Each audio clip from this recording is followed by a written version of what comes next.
विशेषतः आमचा कांद्याचा शेतकरी प्रचंड अडचणीत आहे। अनेक शेतकरी कांद्याला 1 रुपया भाव मिळतोय म्हणून कांदे फेकून द्यायला निघाले आहेत। आणि म्हणून शिवराजजींना मी सांगितलं, काय वाटेल ते करा, पण कांदा विकत घ्या। कांदा नाशिवंत आहे, कांदा याचं शेल्फ लाईफ खूप जास्त नाहीये, त्यामुळे त्याची खरेदी करून साठवणूक करून पुन्हा तो मार्केटमध्ये आणायचा, या सगळ्या गोष्टी अडचणीच्या असतात। पण तरी देखील आपल्या विनंतीला मान देऊन आजपासनं महाराष्ट्रामध्ये शिवराज सिंग चौहान साहेबांच्या नेतृत्वात, माननीय मोदीजींच्या नेतृत्वात 12 रुपये 35 पैशाने कांद्याची खरेदी सुरू होते।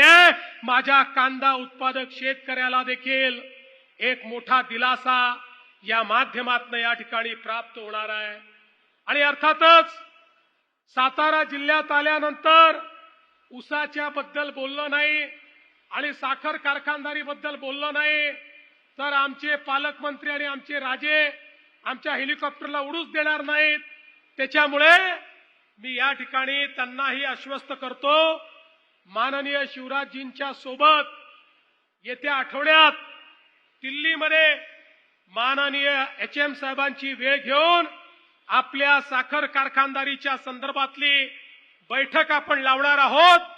केंद्र सरकार आणि राज्य सरकार मिळून साखर कारखानदारी आणि ऊस उत्पादक शेतकरी यांच्यावरचं संकट हे देखील राज्य सरकार दूर करेल, हा विश्वास या निमित्ताने मी आपल्याला देतो। बंधू भगिनींनो, हे तुमचं सरकार आहे।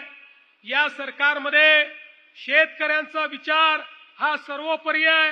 आम्ही या ठिकाणी या बजेटमध्ये निर्णय केला शेतकऱ्यांना कर्जमाफी देण्याचा, त्याची तयारी आमची सुरू आहे। 30 जून पूर्वी आमच्या शेतकऱ्यांना कर्जमाफी आम्ही देणार आहोत आणि त्यासोबत ज्या शेतकऱ्यांनी प्रामाणिकपणे कर्ज भरलं त्यांना प्रोत्साहनपर राशी देखील आमच्या सरकारच्या माध्यमातून देणार आहोत।